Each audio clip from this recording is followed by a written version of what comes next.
you have had your aha moments. You've cracked the code, and I love it. All right, so I'm going to bring you back together. I know some of you may not be done. You're still looking at your student data, and that's okay. But I want to come back together because multiple tables here. You guys are just having great conversations.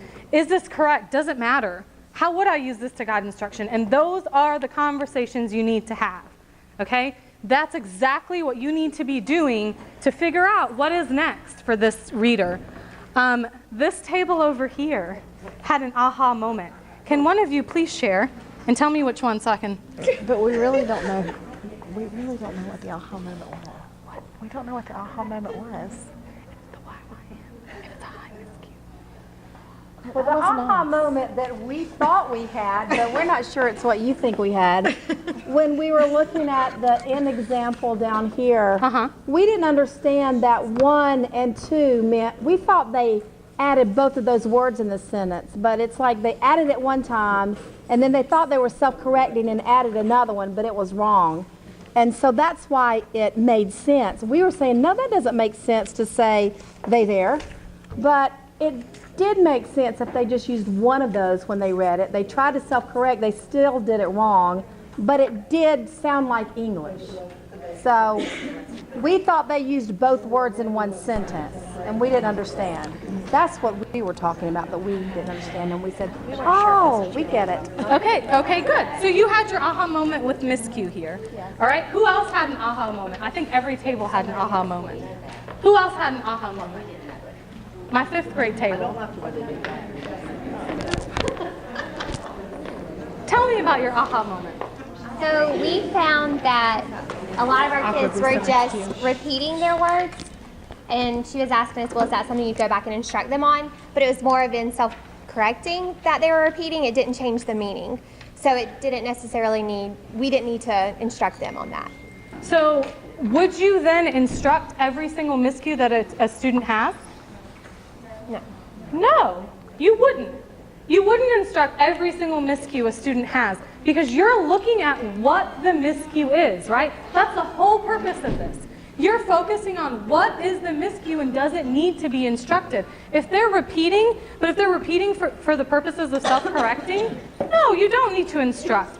If they had a miscue that made sense, that didn't really change the meaning of the word, that helped them derive meaning, is that something that you'd instruct on? Nah. Right? So that's exactly putting the power back in your hands. This is not a, 90% comprehension, 90% fluency on miscues. That's exactly the conversation you don't need to have. Remember when I gave you IRIs and I didn't really care to explain to you on the right-hand side where it said the number of words divided by the number of miscues equals this percentage? Because that's not the important part. The important part is not the 85%. The important part is not the 70%. The important part is what is the student doing and how do I help from there? Okay? So I want you to keep going in your blend space to the Symbaloo. And you're going to do a little bit of reflecting on this exercise. So if you go to the Symbaloo and click on WVES, which is gray. Remember that we are a very large school, so you are going to pick one writer per table. One writer per table. We are a very large school. Remember, Google Doc can't handle it. Remember? So one writer per table. There is a number on your table. So if you click WVES, you're going to get to the Google Doc.